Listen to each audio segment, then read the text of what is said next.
So you just got a raise. Congratulations, right?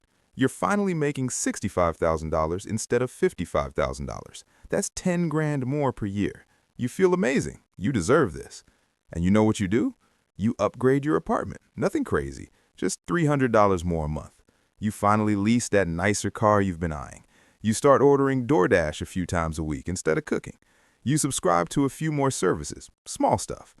6 months later, you're checking your bank account and wait, where did it all go? You're making more money than ever before, but somehow you have less saved than you did when you were broke. Bruh, this is happening to millions of people right now. And today, I'm going to show you the math behind why your raise is actually making you poorer. Look, here's what actually happens when you get that $10,000 raise. First, Uncle Sam takes his cut.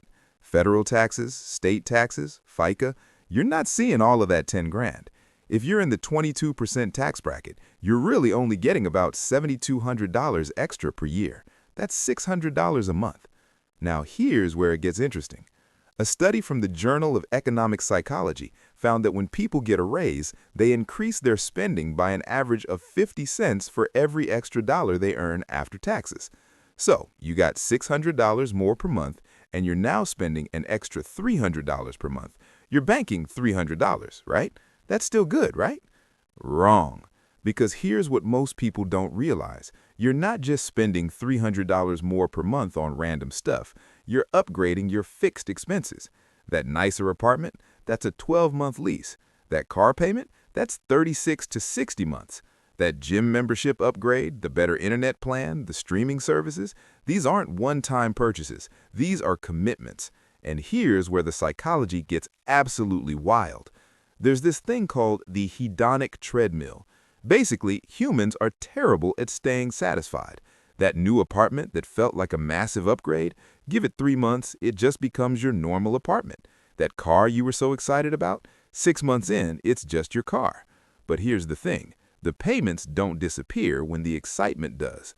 A researcher at Princeton, Daniel Kahneman, found that beyond about $75,000 a year, additional income has almost zero impact on day-to-day happiness. You know what does impact happiness? Financial stress. And guess what creates financial stress? New payments you can't afford when life happens. Now you might be thinking, but I can afford it. I got a raise. Can you though? Can you really? Because here's what nobody tells you about lifestyle inflation. It doesn't just cost you money, it costs you freedom. Let me give you a real example. Sarah and Mike, both making $55,000. Sarah gets promoted to $70,000. Mike stays at $55,000.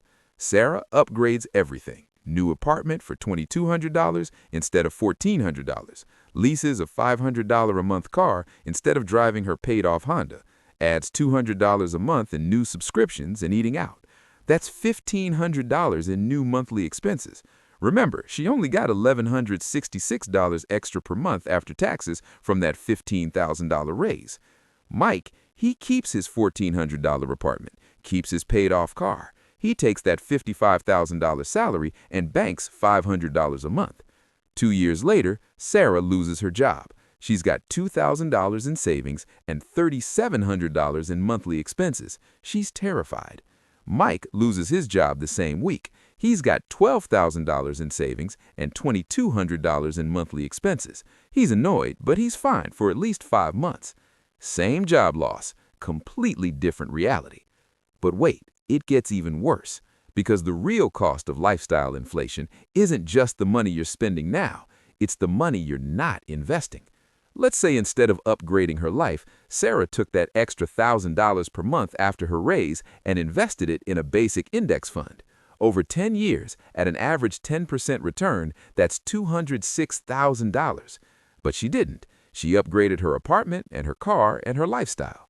10 years later, she's got nothing to show for it, except nicer memories of a bigger apartment she doesn't live in anymore and a car she turned back in after the lease. Mike, who invested that $500 at his lower salary, he's got $103,000. The guy who made less money has more wealth. That's the scam. That's how lifestyle inflation makes you poorer. So what do you do about it? Look, I'm not saying don't